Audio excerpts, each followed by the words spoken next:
Assalamualaikum warahmatullahi wabarakatuh. Jumpa lagi di mata kuliah manajemen sumber daya manusia. Pertemuan hari ini kita akan membahas terkait dengan manajemen konflik. Ya, langsung saja kita menuju ke materi. Apa itu konflik ya? Ada berbagai macam pengertian. Yang pertama terkait dengan kondisi adanya tanpa ketidakharmonisan ya, atau ketidakharmonisan. Lalu yang kedua, kondisi di mana terjadi suatu pertentangan. Yang ketiga, kondisi di mana tidak ada kesepakatan ya. Dan yang selanjutnya adalah konflik merupakan kondisi yang dinamis, dalam artian konflik itu tergantung perkembangan lingkungan strategis. Jadi konflik hari ini dan hari besok, ya tahun ini tahun depan ya, di tempat A dan tempat B itu dinamis, beda-beda ya, antara satu tempat dan tempat lain, waktu satu dengan waktu yang lain. Konflik dalam organisasi adalah suatu kondisi dalam organisasi di mana terdapat perbedaan pendapat atau pertentangan dalam menjalankan tugas untuk melaksanakan visi dan misi organisasi. Konflik merupakan hambatan dalam proses pelaksanaan tugas guna pencapaian tujuan.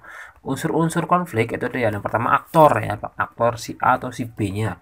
Minimal dua orang atau dua pihak yang bersengketa.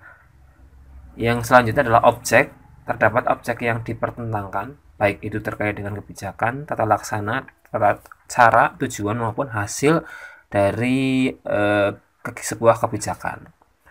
Lalu situasi ya, situasi di sini itu terkait dengan aturan yang berlaku dalam organisasi itu, dalam perusahaan itu, budaya kerjanya bagaimana, itu situasi.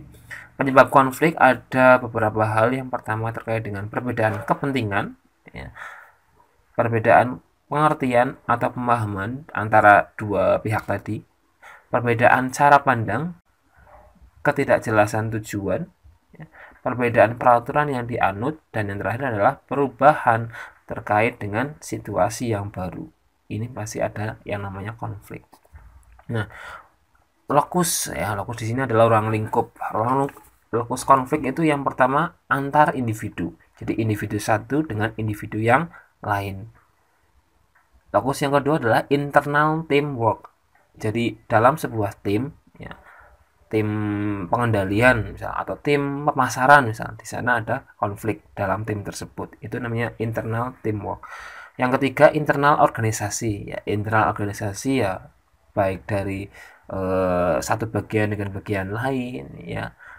Terus antara manajer pemasaran dengan manajer produksi, ya, itu namanya internal organisasi. Lalu yang selanjutnya adalah eksternal antar organisasi ya, konflik dari satu organisasi dengan organisasi lain, perusahaan satu dengan perusahaan lain. Semakin luas lokus konflik ini, semakin kompleks permasalahannya dan semakin sulit mencari solusinya, karena ya banyak faktor ya, bisa karena semakin luas semakin banyak orang, semakin luas semakin banyak pemikiran, seperti itu. Ini lokus konflik. Lalu tingkatan ya, tingkatan di sini tingkatan konflik yang pertama terkait dengan tingkatan kebijakan ya, adanya konflik kepentingan dari kebijakan itu. Lalu manajemen pelaksanaan kebijakan ya, adanya konflik strategi penggunaan sumber daya. Lalu pelaksanaan program ya, konflik prioritas alokasi sumber dana. Contohnya yang terakhir terkait dengan tingkat pelaksanaan kegiatan. Adanya konflik tata laksana dan tata cara pelaksanaan. Jadi ini mulai dari kebijakannya dulu ya, yang diambil oleh pimpinan, lalu tingkatan manajemennya ya, di bawah pimpinan, lalu pelaksanaan program, lalu ada sampai ke pelaksanaan kegiatan. Ini hampir sama sebenarnya, pelaksanaan program dengan pelaksanaan kegiatan. Namun pelaksanaan program di sini yang non lapangan ya, dalam artian adminnya, tapi kalau pelaksana kegiatan lebih ke orang lapangannya. Bedanya di situ saja.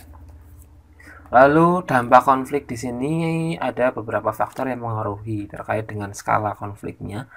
Tadi ya, semakin luas skala konflik, semakin kompleks dampak negatif yang ditimbulkan. Nah, setelah selain skala, skala di sini tingkatan ya, dalam artian konfliknya itu kecil, apa sedang atau besar ya, misal.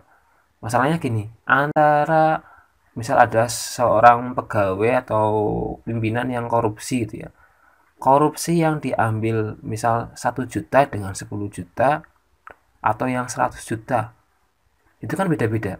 Ketika semakin tinggi yang dikorupsi, otomatis lebih kompleks dampak negatif yang ditimbulkan. Tapi kalau misalnya yang dikorupsi cuma sedikit gitu ya, masih bisa diatasi. Ini skalanya. Lalu lokus tadi sudah saya jelaskan ya, semakin luas lokus konflik semakin banyak yang terlibat. Yang ketiga tingkatannya ya, semakin tinggi tingkatan konflik semakin sulit dan kompleks masalah yang ditimbulkan. Jadi antara karyawan biasa dengan karyawan biasa, antara pimpinan dengan pimpinan itu semakin tinggi tingkatannya semakin kompleks permasalahannya. Ya, dampak langsung tercipta kondisi lingkungan organisasi yang kurang kondusif, lalu terganggunya mekanisme kerja timbul karena terhambatnya hubungan kerja antar anggota tim. Ya, ini dampak langsung ketika konflik itu terjadi. Pasti ada yang namanya hubungan kerja dengan antara pihak yang mempunyai konflik tadi pasti akan berkurang, terus makin renggang, yang nggak mau ngobrol seperti itu. Lalu yang terakhir dampak tidak langsung ya terkait dengan konflik tersebut, terhambatnya proses pencapaian tujuan organisasi. Jelas ketika ada konflik pasti proses untuk mencapai tujuan pasti terhambat. Lalu menurunnya kinerja organisasi. Walaupun mungkin yang mengalami konflik antara si A dengan si B dalam suatu tim misalnya atau dalam suatu bagian pasti karyawan atau rekan kerja yang lain pasti kena dampaknya. Bisa kinerjanya menurun ya, terus semangat dan motivasi kerjanya berkurang seperti itu. Nah, lalu setelah kita mengetahui tentang konflik dan eh, pemaparannya ya, kita menuju ke manajemen konflik. Manajemen konflik adalah usaha-usaha yang dilakukan dalam rangka yang pertama mencegah, menghindari terjadinya konflik, mengurangi resiko ya dan menyelesaikan konflik sehingga tidak mengganggu kinerja organisasi.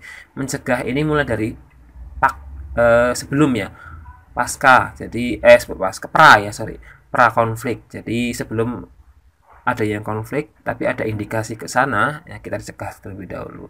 Ketika mau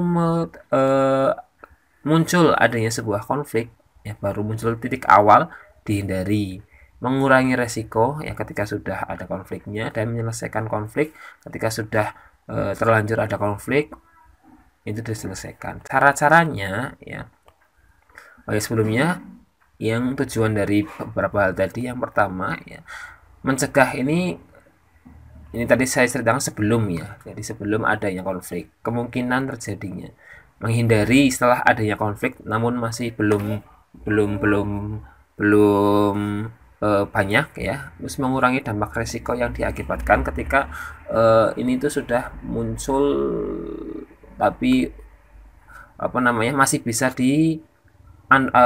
dikurangi ya, resikonya. Nah ketika konfliknya itu sudah tinggi ya ya bagaimanapun harus diselesaikan. Ini tujuan dari manajemen konflik itu. Cara-caranya ya, yang pertama mencegah ada beberapa cara. Mulai dari mensosialisasikan ya kira-kira apa saja nanti yang akan kita hadapi, dihindari ketika ada salah pahaman, ketika ada kalau ada keuntungan ya dibagi adil dan merata. Ya, transparansi juga perlu dijaga di sini. Lalu menghindari di sini ya, tadi mencegah ya, menghindari penundaan pelaksanaan menunggu kesiapan stakeholder. Ya, dalam artian jadi ketika stakeholder atau pimpinan-pimpinan sudah siap, ya baru kita kerjakan. Win-win solution dalam artian kalau kita cari solusi yang paling baik ya ketika semuanya itu dapat manfaatnya. Ini win-win solution. Penerapan exit strategi ini dalam artian ketika ada konflik ya kalau bisa dihindari ya dihindari ya, tapi kalau nggak bisa baru nanti dihadapi dalam artian kita ke pengurangan dampak ini. Ketika sudah terjadi konflik lalu dikurangi skala kegiatannya ya, skala kegiatan dalam artian mungkin skala yang tadinya kegiatannya nasional jadi provinsi seperti itu, atau mungkin yang tadinya kegiatannya itu skalanya kabupaten jadi kecamatan seperti itu. Ini bisa dilakukan.